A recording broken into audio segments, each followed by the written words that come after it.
अस्सलाम वालेकुम। SM news के साथ मैं हूं सैयद मुकद्दर रज़ा। एसएम न्यूज़ स्टूडियो में खुशामदीद। सबसे पहले नज़र डालते हैं आज की न्यूज़ हेडलाइंस पर।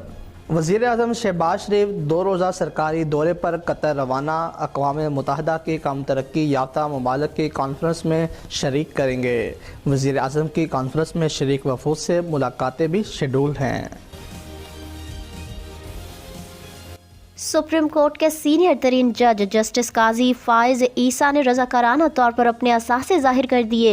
बतौर बलोचिस्तान हाई कोर्ट और सुप्रीम कोर्ट के जज की हैसियत से कोई सरकारी प्लॉट नहीं लिया। कराची में 800 गज के 2 प्लॉट्स और कमर्शियल प्लॉट के मालिक हैं। कैनाल रोड लाहौर में पुराना घर किराए पर दे रखा है। बैंक अकाउंट में 4,13,30,000 रुपए हैं। ज़ियारत में विरासती प्लॉट के एक हिस्से पर बलोचिस्तान हुकूमत ने गैर कानूनी तौर पर कब्जा कर रखा है। और लेफ्टिनेंट जनरल रिटायर्ड नज़ीर अहमद चेयरमैन नैब तैनात। नोटिफिकेशन जारी। तैनाती वज़ीर आज़म और अपोजिशन लीडर ने इत्तफाक राय से की। PTI ने तकरीरी को मुतनाज़ करार दे दिया।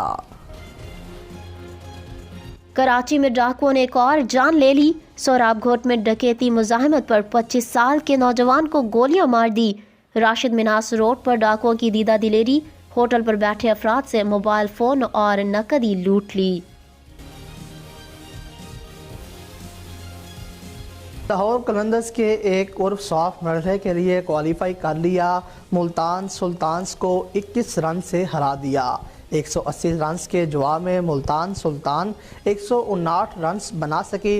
राशिद खान ने 15 रन्स देकर 3 खिलाड़ियों को आउट किया। और PSL 8 में आज इस्लामाबाद यूनाइटेड और क्वेटा ग्लैडिएटर्स आमने सामने होंगी। दोनों टीमों के दरमियान मैच रावलपिंडी में खेला जाएगा। पॉइंट्स टेबल पर इस्लामाबाद तीसरे और क्वेटा आखिरी नंबर पर।